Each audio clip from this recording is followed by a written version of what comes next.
Hello, good evening everyone. Welcome to teach by Dharmishtha. कल की class में हम लोगों ने रैशनल नंबर क्या है उसके बारे में पढ़ चुके थे। आज हम लोग एक्सरसाइज 1.1 को स्टार्ट करेंगे।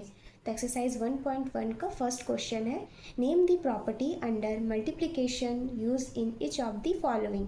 First question, -4/5 into 1 equal 1 into -4/5 equal -4/5। तो ये इसको हम लोग इस तरह से लिख सकते हैं a/1 या a/1 तो इसमें क्या होता था कि आंसर हम लोग का ए ही आता था। किसी रैशनल नंबर को अगर आप 1 से मल्टीप्लाई करोगे तो या फिर 1 से रैशनल नंबर को मल्टीप्लाई करो या फिर रैशनल नंबर से 1 को मल्टीप्लाई करो कि रिजल्ट हम लोग को क्या आता था, ए ही आता था, रैशनल नंबर ही आता था। तो क्या होता है, ऑर्डर अगर चेंज हो भी जाए, ऑर्डर अगर हम लोग चेंज भी करें तो रिजल्ट हम लोग का जो है सेम ही आएगा। तो ये किस तरह की प्रॉपर्टी होती थी, ये मल्टीप्लिकेटिव प्रॉपर्टी। तो क्या होगा, 1 इज मल्टीप्लिकेटिव आइडेंटिटी। तो 1 क्या हो गया, 1 is multiplicative identities. First question. Second question,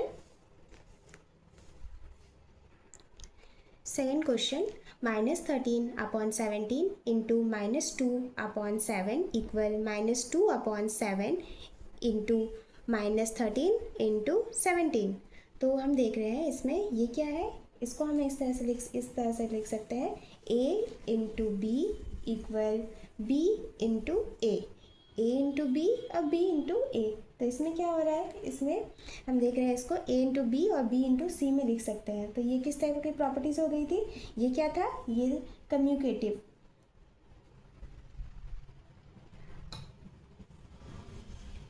ये क्या हो गया, कम्यूटेटिव प्रॉपर्टीज़। ये कौन सी प्रॉपर्टीज़ हो गई, ये कम्यूटेटिव प्रॉपर्टीज़। कल के क्लास में हम लोगों ने कितने टाइप्स के प्रॉपर्टीज़ होते हैं उसके बारे में कल मैंने डिटेल्स में बताया है आपको। आप वो वीडियो देख सकते हैं, उसके लिंक मैं डिस्क्रिप्शन बॉक्स में दे दूँगी, आप उसको देख सकते हैं। आप उसको देखिए, अच्छे से आपको क्लियर हो जाएगा। Third question, -19/29 equal 29/-19 equal 1। तो इसको हम लोग इस तरह से लिख सकते हैं, a/b इंटू b/a। तो इसमें क्या होगा, b और b कट हो जाएगा और a और a कट हो जाएगा। तो रिजल्ट हमको क्या मिलेगा, 1 ही मिलेगा। यहाँ 29 कट हो गया, -19 कट हो जाएगा, तो आंसर क्या आएगा, 1 आएगा। तो रिजल्ट हमको क्या मिलेगा, हम लोग का इसमें हमेशा 1 ही आएगा। तो ये किस टाइप की प्रॉपर्टी हो गई, ये भी मल्टीप्लिकेटिव प्रॉपर्टी हो गई। ये क्या हो गया,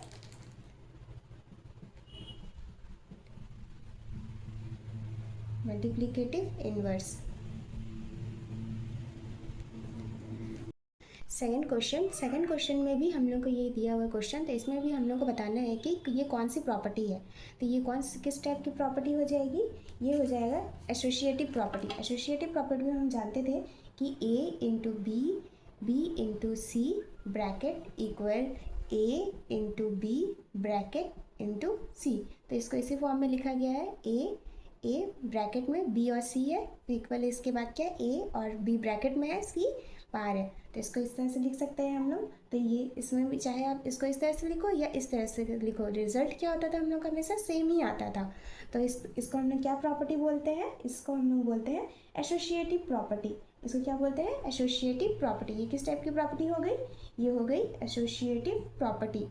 ये क्या हो गई, associative property. The product of to rational numbers is always a. तो दो यहाँ बोला गया क्वेश्चन में कि टू रैशनल नंबर्स को अगर हम लोग मल्टीप्लाई करते हैं तो रिजल्ट में हमको क्या मिलता है। तो अगर हम लोग टू रैशनल नंबर्स को मल्टीप्लाई करते हैं तो रिजल्ट में भी हम लोग को रैशनल नंबर ही मिलता है। रिजल्ट क्या मिलता है, हम लोग को रैशनल नंबर ही मिलता है। टू रैशनल नंबर्स को मल्टीप्लाई करने पर रिजल्ट भी हम लोग को क्या मिलेगा, रैशनल नंबर ही मिलेगा। तो यहाँ क्या हो जाएगा, रैशनल नंबर्स।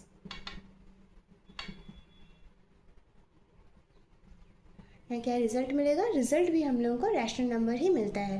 तो एक्सरसाइज 1.1 के हम लोग सारे क्वेश्चन को सॉल्व कर चुके हैं। आई होप आप लोगों को समझ में आ गया होगा। अगर आपको मेरी वीडियो अच्छी लगे तो please do like share and subscribe my channel. Thank you for watching. मिलते हैं कल की क्लास में।